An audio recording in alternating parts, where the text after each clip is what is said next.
నమస్తే అండి నరేష్ గారు.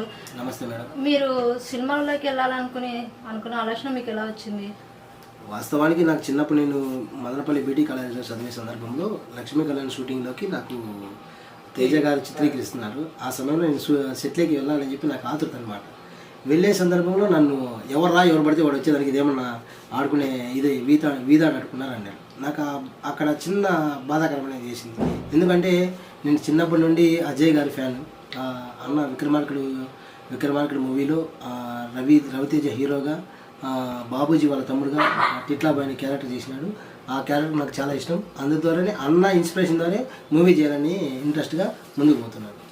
ఇంకా మీరు నెలకి ₹1,00,000 జాబ్ చేస్తున్నారని తెలిసింది. మీ ఫ్యామిలీ వాళ్ళు మీరు ఈ జాబ్ వదిలేసి మీరు సినిమా షూటింగ్లకి దాంట్లోకి ఫైటింగ్లకి దాంట్లో పోవడం మీ వాళ్ళకి ఇష్టమేనా? వాస్తవానికి వాళ్ళ అభిప్రాయం ఒక బాధాకరమైన కావచ్చు.